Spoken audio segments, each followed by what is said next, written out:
Et voilà, c'est parti pour l'exclusivité tant attendue. On vous l'annonçait depuis très longtemps.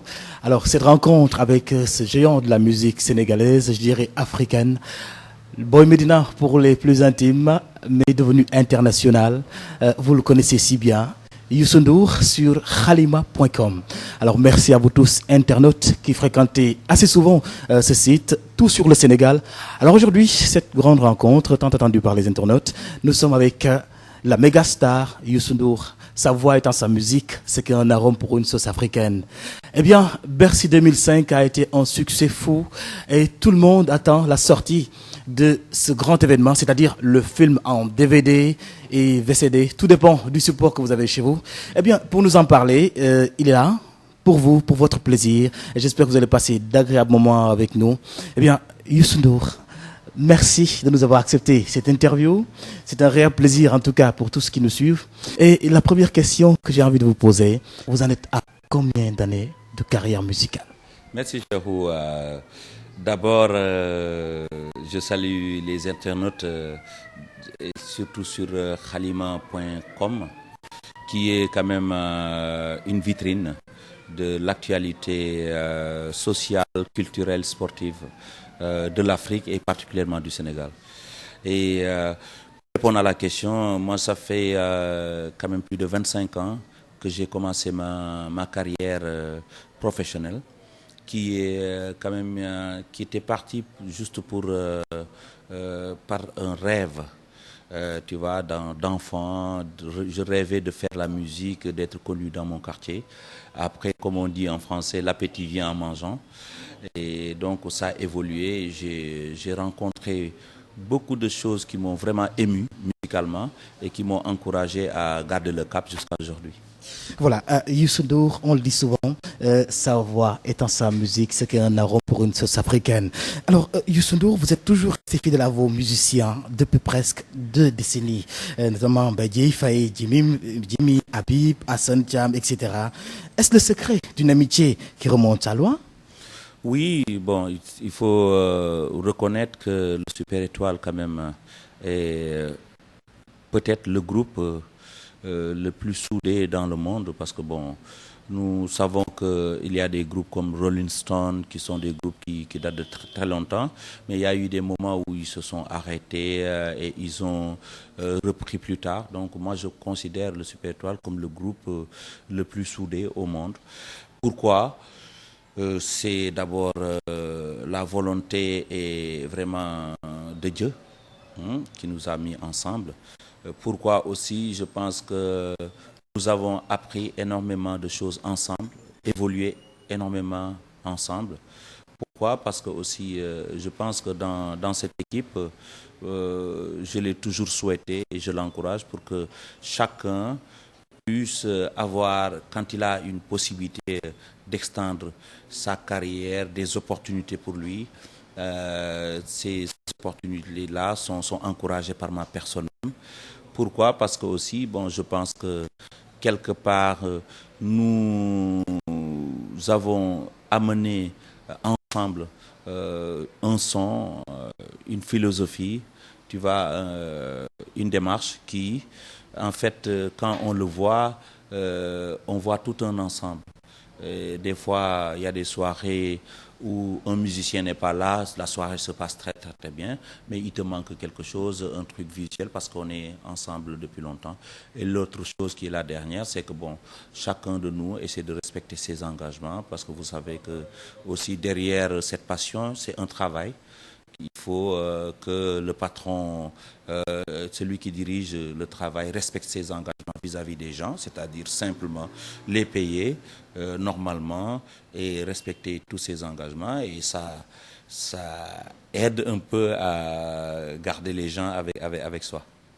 Voilà, alors parlant de la musique de Youssou N'Dour, vos chansons sont parfois une manière pour vous d'exprimer votre opinion, de réagir à une actualité. Par exemple, Boulen Coupé, à un problème de société par exemple, on peut citer le cas de Porte-Presse, c'est-à-dire la chanson Djebane. Nous sommes aujourd'hui la journée mondiale de la liberté de la presse. Eh bien, par exemple, d'autres chansons, souvent, vous parlez des problèmes de société, considérez-vous que l'artiste, personnage public, doit avoir un avis sur tout?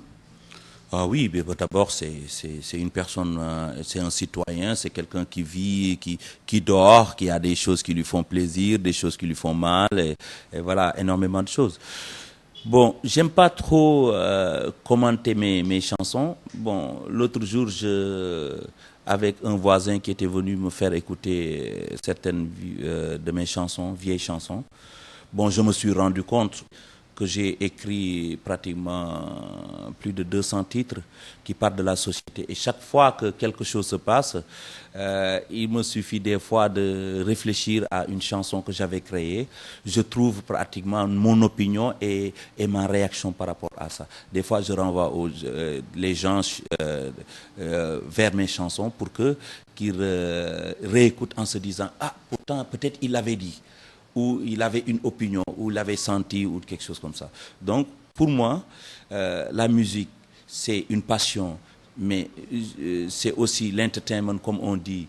C'est l'amusement, tout le monde est joyeux et tout. Mais on sait aussi que la musique, c'est une force. Avec la musique, on peut faire passer le message beaucoup plus rapidement et moins difficile.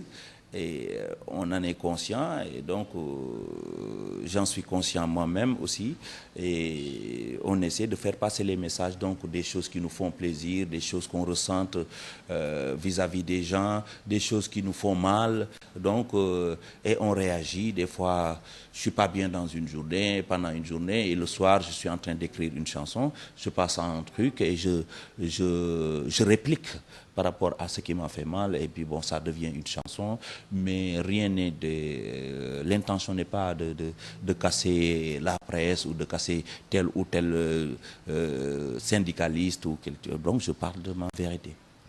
Tout à fait. Alors, aujourd'hui, Youssou N'Dour est devenu naturellement l'homme de Bercy. Cette manifestation qui est devenue une véritable institution et qui se passe chaque année, d'année en année, ça augmente. Et alors, votre album Live Bercy 2005 reflète beaucoup d'images positives de l'Afrique, notamment dans le titre Africain. Et ce n'est pas la première fois. Alors, vous l'avez déjà fait dans New Africa. Vous semblez être préoccupé par le devenir de l'Afrique. Oui, d'abord pour revenir sur Bercy, c'est d'abord la logique de tout ce que j'ai entamé depuis le Miami, en passant par le Balafon, le Kilimandjaro, le Sahel et le Tchossan. Donc on a essayé d'amener ce background-là à Paris, où le milieu de la diaspora noire africaine et les Européens aussi se retrouvent, et je pense que c'est un événement important qui nous permet de revisiter nos répertoires, de laisser des messages. Et pour revenir vraiment à la question, je pense que quelqu'un qui a choisi et qui décide de travailler en Afrique doit avoir des soucis pour l'Afrique et doit penser beaucoup plus africain. Et moi, je crois qu'on a des choses difficiles, mais on a des choses aussi qu'on peut valoriser. Et je dis par exemple dans la chanson Africa Dream que l'Afrique doit rêver, parce que ses richesses sont immenses, et que des fois on a l'impression qu'on nous colle juste une image de la pauvreté, c'est vrai, mais aussi on a aussi des ressources immenses, que ce soit intellectuellement, que ce soit culturellement, sportivement, et au niveau de la tradition même. Et ces choses-là, si elles sont valorisées au vrai sens du mot, peuvent être, la balance peut être, les choses peuvent être beaucoup plus équilibrées. Je vous donne un exemple. Par exemple, la France ou le Canada ou les États-Unis sont riches économiquement. C'est vrai, nous, économiquement, on est pauvres. Mais culturellement, peut-être, on est beaucoup plus riche que. Donc, il suffit de valoriser la culture pour être au même pied d'égalité qu'eux. Tout à fait. Alors, vous nous avez dit tout à l'heure que vous avez écrit 200 titres qui parlent de la société. Aujourd'hui, Khalis, par exemple, est un titre qui marche bien. Alors, vous l'avez bien repris lors de votre dernier Bercy? Oui, ben bon, je l'ai repris parce que, vous savez, nous, on réagit par rapport à l'actualité. Je pense que, bon, il a beaucoup été question d'argent, des trucs comme ça. Et ça nous a inspiré à sortir la chanson Khalis pour dire qu'on l'avait écrit, hein, rien n'est nouveau, donc on a juste réarrangé. C'est une chanson qui date de plus de 20 ans, elle était là, bon, pourquoi pas aujourd'hui. Et dans Khalis, ce qui est plus important, c'est que la deuxième partie revient sur Don Kassigui, qui parle de l'équilibre des populations, où que ce soit. Je dis dans Khalis, en tout cas sur Don Kassigui, que ñëpp mën nañ ko gëm, mën nañ ko am, parce que Khalis, c'est pas parce que tu es blanc, wala tu es noir, wala tu es géwël, wala tu es guerre. Donc tout le monde, bu liggéeyee ñaxam war na mën a am xaalis. Donc je pense que c'est un titre qui a marqué effectivement la musique sénégalaise. Et en ce moment-là, bi ma sentiré que ne war na mën a génn parce qu'on parle beaucoup d'argent, donc mu génnaat. Mais c'est peut-être pas le titre qui est le plus important pour moi dans ma carrière. Il y a énormément de titres qui parlent des situations de la société, mais une chanson comme Birima, c'est une chanson qui nous a replongé dans nos racines, dans l'histoire du Sénégal. C'est une mélodie très simple qui est partagée par même des gens qui ne sont pas sénégalais, et je pense que c'est peut-être le titre ou parmi les titres les plus importants de ma carrière, et bon, on peut en citer d'autres. Voilà. Alors, Youssou, si Peter Gabriel vous a présenté à l'Europe, peut-on dire que c'est votre duo avec Néné Chéri qui vous a révélé ou confirmé en Amérique? Oui, bon, avec Peter, il y avait un travail beaucoup plus de profondeur. Peter vraiment m'a présenté au monde, a respecté ce que j'ai fait et vraiment m'a donné l'opportunité de jouer devant vraiment un public beaucoup plus énorme et qui n'était pas préparé à ma musique. Et c'est vrai que on continue de collaborer. C'est quelqu'un qui est vraiment devenu un ami maintenant, avec qui je partage beaucoup de choses dans la musique. Et je ne cesserai jamais de le remercier. Et j'espère que ce qu'il a fait pour moi en présentant ma musique en Occident, je l'ai fait parce que ça me fait plaisir d'entendre des journalistes ou des animateurs de l'Afrique parler de Peter Gabriel. Donc dans la vie, c'est l'échange. Autant mon continent, il est plus petit, peut-être, mais il m'a peut-être donné l'occasion de me faire connaître ailleurs. Moi, je lui ai donné l'occasion de se faire connaître ici. Et je pense que c'est ça l'échange. Néné Chéri, 7 Seconds a été un tube. Si vous comprenez un tube, je pense que les gens qui nous écoutent ou qui nous lisent comprennent ce qu'on appelle un tube. C'est une chanson qui marche, qui est jouée à la radio et qui est adoptée par les plus jeunes et tout. 7 Seconds a été un tube, une belle chanson, mais qui a touché les médias du monde, et ça a été joué et c'est devenu numéro 1. Donc, ce qui n'enlève en rien son potentiel, son background. Mais je l'ai dit quand en 95 l'album a eu du succès, j'ai dit aux gens, écoutez, moi je viens pas d'arriver, j'ai un background, j'ai commencé ma musique avant. Il faut comprendre que 7 Seconds était comme une grande porte pour l'autre public qui s'ouvre sur le reste de ma musique et au-delà de ma personne même, d'autres musiques qui viennent de l'Afrique. Ça, c'est une chanson magique. Voilà, on peut faire 250 ou 300 titres, et dans ces 250 titres, il y a une chanson magique qui ouvre toutes les portes pour les autres chansons. Ça ne veut pas dire que c'est la meilleure. Ah, tout à fait. Alors, Youssou N'Dour, aujourd'hui, véritable ambassadeur, digne représentant de la culture africaine à travers le monde, connu de tous. Alors, votre avis sur le regard que l'Occident porte sur l'Afrique actuellement? Bon, d'abord, je le disais tout le temps, bon, on nous dit pauvres, c'est vrai, économiquement, mais on ne cherche pas à valoriser nos richesses, qui sont la culture, comme j'ai cité tout à l'heure. Et je pense que c'est déplorable, pendant qu'on parle de mondialisation des choses, il faut qu'on valorise aussi nous ce qu'on a. Ça, c'est le point. Bon, les autres choses... je pense que c'est vraiment la situation des Africains par rapport à d'autres continents. C'est une situation très difficile qui les honore pas. les Européens ou les Occidentaux par rapport à la réception, par rapport à toutes ces possibilités. Je veux parler de l'immigration. Mais je crois que l'Occident doit valoriser les vraies richesses de l'Afrique, les respecter pour que, en fait, qu'on s'en sorte beaucoup plus. Je pense qu'il ne voit que le côté pauvre et exotique. Alors, mais Youssou, aujourd'hui, en tant que représentant de la culture africaine, vous, artistes, vous êtes les yeux, la langue, les oreilles de la société. Votre avis sur l'immigration clandestine qui fait aujourd'hui beaucoup de ravages? On le sait, les gens sont dans le désert, voulant partir vers l'Occident. Alors, avec tout ce que ça, les morts qu'il y a, alors vous, comment vous vivez tout cela à travers l'actualité que vous suivez? Bon, d'abord, moi, je profite de Khalima.com pour lancer mon idée de trouver un slogan qui n'est ni pour encourager les gens à se tuer, mais ni cautionner les politiques les échecs politiques des dirigeants de l'Occident. Donc, je suis en train de lancer ça, je suis en plein là-dessus. Au moment où aujourd'hui, en France, il y a cette loi qui concerne en fait au fond beaucoup plus les Africains, parce que nous savons qu'aujourd'hui l'Europe c'est beaucoup plus, il y a plus d'extension en Europe. Donc ce qu'ils veulent, c'est favoriser les gens qui sont blancs, qui viennent de là-bas, et mettre un peu plus de difficultés aux gens qui viennent d'ici, qui sont noirs. Donc moi, là je lance ce slogan qui n'est ni pour encourager les gens à se tuer, mais aussi qui n'est ni pour cautionner les échecs politiques.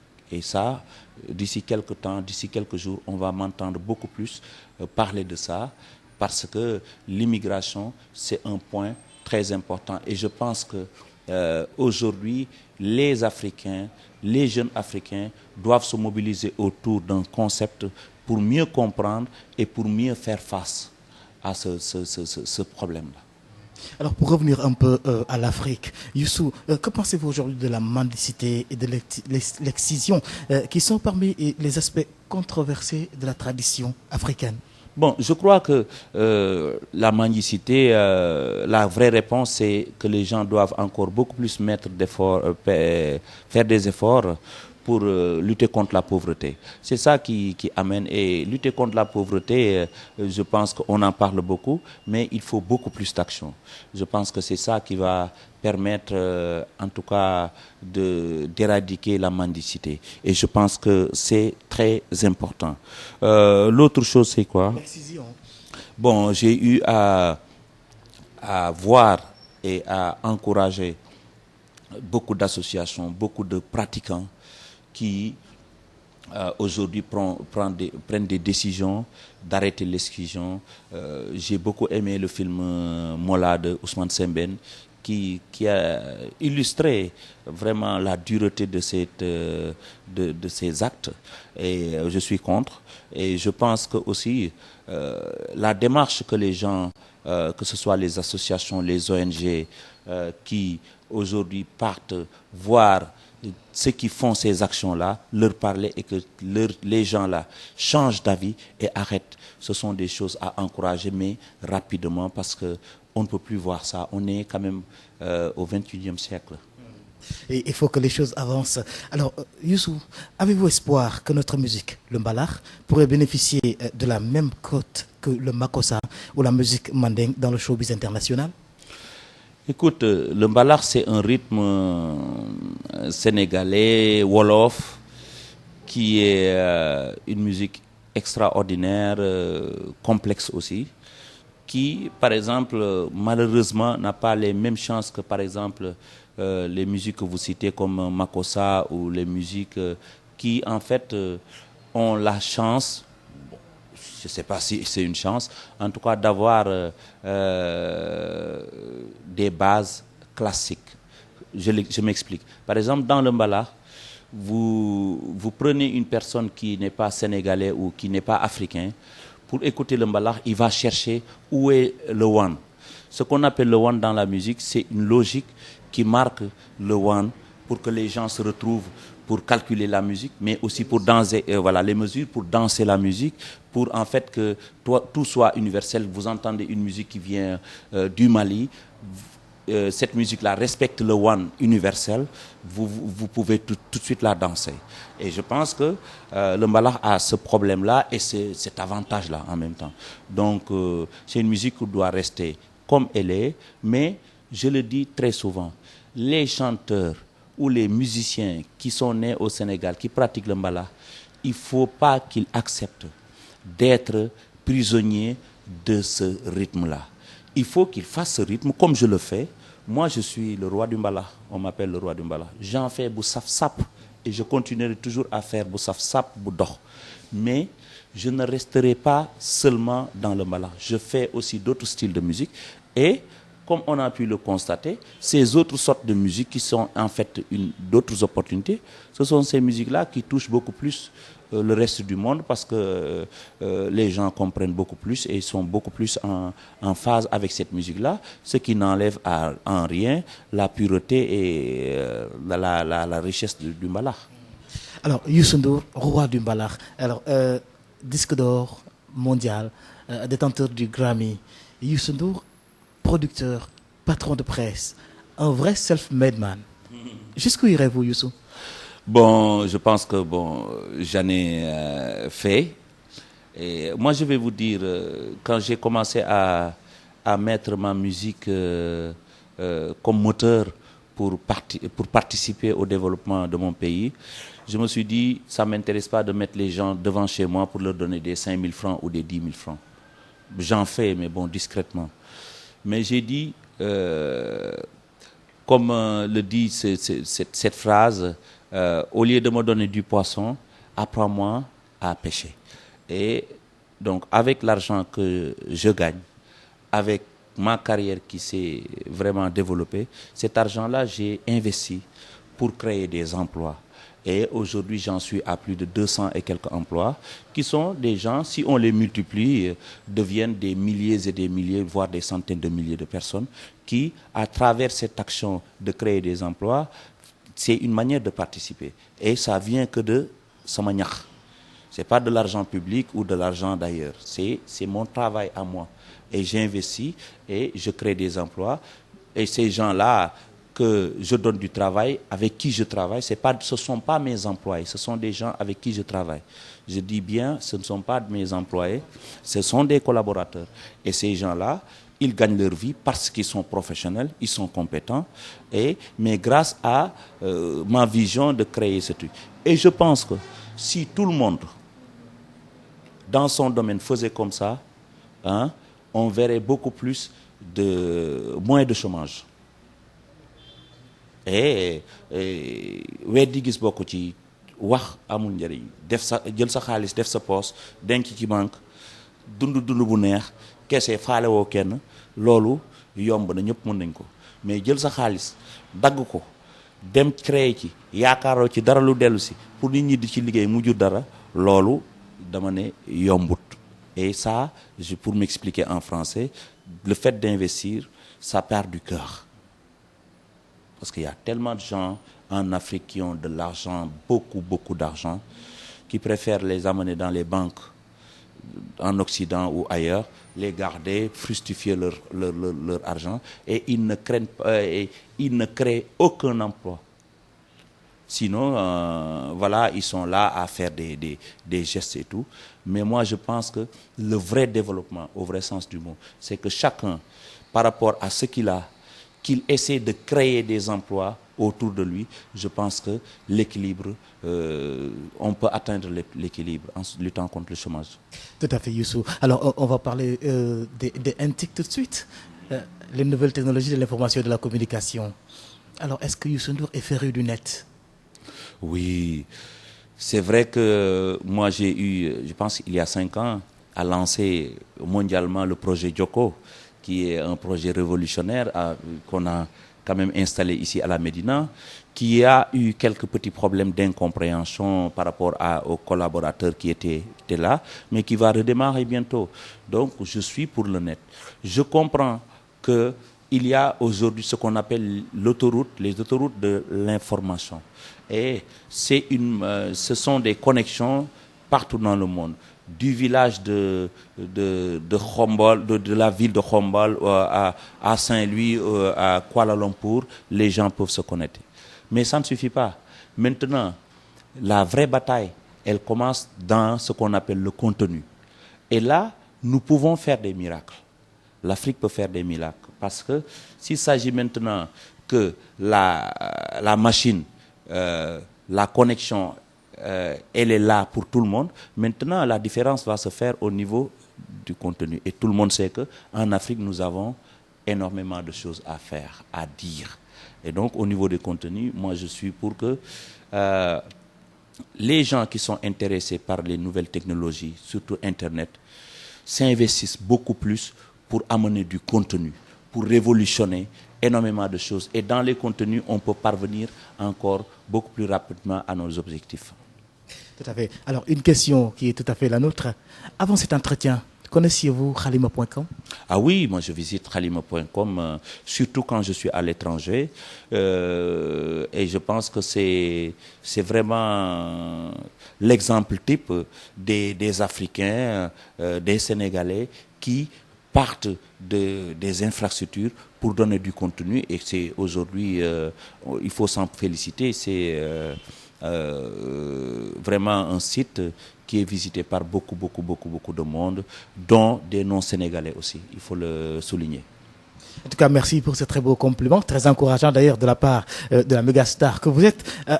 Pour revenir un peu au Grand Bal de Bercy 2005, qui a été une grande réussite. En tout cas, le Grand Bal est considéré comme le meilleur des Bercy côté spectacle. Quel a été le plus que vous avez apporté pour cette fois-ci? Ben, on s'est basé sur deux choses. La première, c'est qu'on s'est dit que les gens, ils nous attendent. Ils nous attendent, ils ont envie de passer une très belle soirée. On s'est dit, c'est d'abord la musique. Il faut leur donner de la bonne musique, c'est-à-dire au niveau de la qualité, au niveau de la présentation. Et ça, on ne s'est pas posé 1000 questions, on dit, on vient, on fait de la musique, on est des musiciens, on donne. Après, le spectacle est relégué au second plan. On a fait des scénarios pour essayer de monter sur la scène, d'arriver, de créer des spectacles et tout. Et l'autre chose, c'est qu'on s'est dit qu'on se met dans la tête que nous, on se fait plaisir. D'abord, même sur scène, on danse, on se fait plaisir. Et donc tout ça a marché. Le choix du répertoire est toujours difficile parce que vous amenez des nouvelles chansons, les gens vont danser, mais ils vont rien comprendre. Mais si vous voyez par exemple, après les Bercy, que les produits sortent, les gens s'accrochent aux chansons. Et ça, c'est extraordinaire. Donc la réussite de Bercy, c'est pas seulement nous, c'est une symbiose entre le public et nous. Et c'est aussi un sentiment de fierté que tous les gens, que ce soit musiciens, publics, au maximum 60 ou 70% qui sont africains ou sénégalais, c'est un sentiment de fierté. Tu vois, les gens, ils sont fiers. Ils se disent, on est au milieu de l'Europe. Là où on pense que les Africains toujours ne réussissent pas les choses. Ils sont dans la plus grande salle européenne et ils font la fête. Ils sont très bien habillés et ils donnent des leçons. Ils sont très attentifs et ils voient, ils donnent des leçons. Donc je pense qu'à partir de ce moment-là, ce sentiment de fierté fait exploser un spectacle, que ce soit à l'entrée, dedans et dehors. Donc, d'ailleurs, j'en profite pour dire que le Grand Bal sort dans le monde entier. Pourquoi on l'a retardé un tout petit peu? Vous savez maintenant, avec les nouvelles technologies, il y a beaucoup de piraterie. Et la musique africaine en souffre, et particulièrement la musique sénégalaise. Il ne faut pas oublier qu'on vit aussi de ça. Nous travaillons pour sortir des produits, pour gagner notre vie, pour continuer en fait à vous faire plaisir. Donc la piraterie, c'est quelque chose qui tue la création. Et mon équipe qui travaille avec moi a voulu déblayer un tout petit peu le terrain, lutter contre la piraterie, voire insister dans la rue, arrêter les gens qui font, parler avec le monde entier pour leur dire que si vous achetez les produits, c'est encourager la création. Et c'est valable pour moi, c'est valable aussi pour tous les musiciens africains et aussi les musiciens sénégalais en particulier. Arrêtez de pirater les produits. Soyez conscients que si vous avez un DVD ou un CD, sentez que vous participez à l'évolution de l'artiste. Si vous ne sentez pas, c'est pas nice. C'est pas nice. Et je sais que les mélomanes, le public, pour lutter contre la piraterie, c'est eux qu'il faut parler. Et j'insiste, achetez le Bercy et les autres produits aussi des Sénégalais, des Africains en original. Ça encourage la création. Et on sait que les gens qui sont à l'extérieur sont encore beaucoup plus conscients de l'impact des produits qui viennent du pays. Donc respectez ça et nous prenons les dispositions pour que les produits soient disponibles chez vous. Alors cela nous pousse à en parler. Le live a été très bien, en tout cas pour ce 2005. Un grand succès, mais malheureusement, l'événement a été piraté en vidéo. Cela vous a-t-il affecté? Ah non, bon, c'est peanuts. Hein. Moi, dès qu'on m'en a parlé, j'ai vu, bon, c'est quelqu'un qui avait un téléphone qui essayait de capter des trucs. La qualité est mauvaise, c'est même pas la peine de regarder. Et je pense aussi, ça nous donne aussi des idées pour la prochaine fois, qu'on prenne des dispositions pour que les gens ne rentrent pas avec des caméras, pour filmer, ensuite pour présenter au public un mauvais produit. Maintenant, on est en 2006. Les gens, ils veulent de la qualité. Et celui qui n'a pas les moyens, moi, toujours, je le conseille d'acheter les pures choses, les bonnes choses. Parce que, au moins, cette personne qui n'a pas les moyens a l'occasion de garder cette chose pendant un moment. Si vous n'avez pas les moyens, vous achetez une mauvaise chose, dès le lendemain, vous en achetez encore une autre. Donc, autant qu'on n'a pas les moyens, qu'on achète la vraie chose, qu'on garde beaucoup plus longtemps. Alors, est-ce que des mesures ont été prises pour épingler l'escroc de ce Bercy 2005? Oui, bon, vous savez, moi, je ne m'en occupe pas personnellement. On travaille en équipe et nos équipes sont un peu partout dans le monde et travaillent. Et si nous voyons des gens, je pense qui gâtent notre travail, nous portons plainte pour que justice soit rendue autour du respect de nos droits, parce que bon, c'est notre travail, c'est notre gagne-pain. Alors, Youssou N'Dour, aujourd'hui, vous avez une entreprise de communication, une radio qui en un temps très court est devenue la plus grande, en tout cas, de la FM dakaroise et sénégalaise. Où en êtes-vous avec votre projet de télévision? Bon, on est dans la presse, on est intéressé par tout ce qui tourne autour de la presse et nous avons, comme d'autres, des projets qui sont ficelés, qui attendent que l'autorisation soit donnée pour ouvrir l'espace de la télévision. Nous présenterons notre projet pour en fait y arriver. Mais ce que nous faisons d'abord, il faut savourer que quand même, à l'espace de 2 ans et demi, le groupe Futur Média est... Si RFM, l'Observateur. Voilà, l'Observateur, vraiment... on te met le pion. Voilà, bon, même si... en tout cas, ce que les sondages ont dit. Voilà, les sondages, ce qu'ils ont dit, on est vraiment... Tchikao. On est numéro 1. Et numéro 1... c'est beaucoup plus de responsabilité. Les gens doivent encore redoubler d'efforts pour en fait maintenir le cap.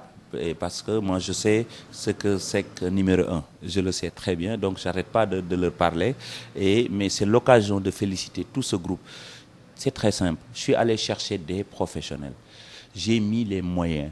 Seul. Je suis seul. Et j'ai mis les moyens et les gens ont fait un bon travail, on est au top. Donc c'est un exemple à suivre. Les meilleurs deviennent les numéros 1. Et nous avons l'intention de continuer à faire de la presse crédible, au vrai sens du mot. Crédible au vrai sens du mot.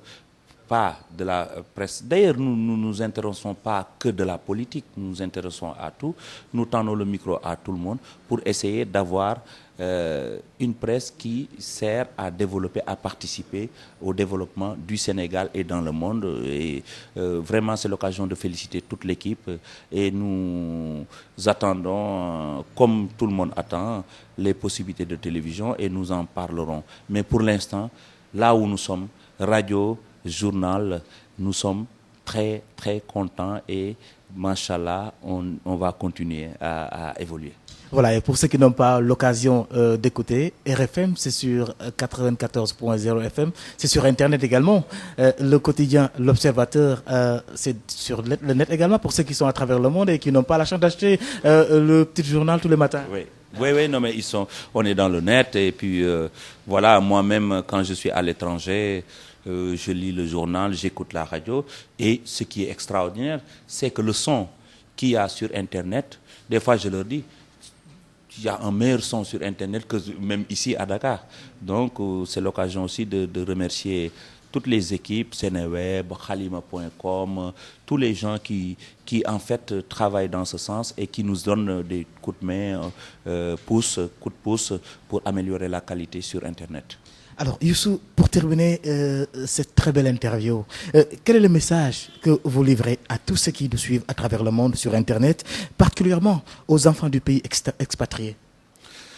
Ben, tenez bon. Les gens, ils pensent que quand on est à l'extérieur, on roule sur de l'or. Et les gens qui sont à l'extérieur ne dorment pas, ils pensent au pays, à la famille, aux choses importantes. Comme dans la chanson Lima Weesu. Quand je dis léeg-léeg ma gestu ci lima weesu wala léeg-léeg ma dem fu sore dal di gis lima jege woon. Donc je pense que c'est important que les jeunes, surtout en Occident, vraiment tiennent très très très bon, parce qu'ils vivent des fois dans des conditions pour en fait subvenir à des besoins au niveau local. On sait, il y a des compagnies de transfert d'argent qui se font beaucoup d'argent parce qu'il y a des immigrés qui travaillent jour et nuit pour envoyer de l'argent à leur famille ici, pour que en fait leur famille soit bien. Les jeunes qui sont là aussi, tenez bon, parce que le travail seul paye. Il faut chercher à se former, il faut chercher du travail, garder son travail, respecter les normes pour en fait évoluer. C'est possible, l'Afrique peut rêver. Et pour se développer. Se développer. Pour ceux qui ont envie aujourd'hui, d'après toute la beauté qu'on a due sur RFM, l'Observateur, est-ce que ceux qui nous suivent en ce moment ont la possibilité d'écouter la radio? Oui, ils ont la possibilité. Malik Mbaye vient de me donner 2 feuilles. Pour lire l'Observateur sur le net, www.l'observateur.sn. Donc chaque jour, vous pouvez lire l'Observateur. Pour la radio RFM Futur Média, donc www.futurmedia, futur avec S, média avec S.net. Et si vous êtes à Dakar, 94.0 à Dakar. Et pour revenir un peu à la sortie de ce vrai miel, hein, le vrai honey, c'est-à-dire le DVD, parce que tout le monde attend la sortie de cette très belle prestation, le film. Ça sort le 4. Ça sort, le 4 mai. Le 4 mai, ça sort. Et je voudrais profiter de l'occasion pour dire que le DVD Bercy 2005 est disponible sur www.marchesandaga.com, qui est un site en fait qui appartient à Khalima.com. Donc, moi, je sais que maintenant, de plus en plus, sur Internet, les gens, ils achètent. Donc, allez vers www.marchesandaga.com pour acheter le DVD de 2005 Bercy, ce qui est très important pour montrer que les gens luttent contre la piraterie. C'est très important parce que la musique africaine, sénégalaise a reçu un grand coup par la piraterie. Alors, ce qui veut dire que tout de suite, ceux qui nous suivent peuvent faire la commande de leur DVD ou de leur VCD à travers www.marchesandaga.com. Ils peuvent tout de suite acheter le DVD. En tout cas, Youssou, c'était un véritable plaisir de s'en tenir avec vous. Merci en tout cas pour ce charmant et chaleureux accueil.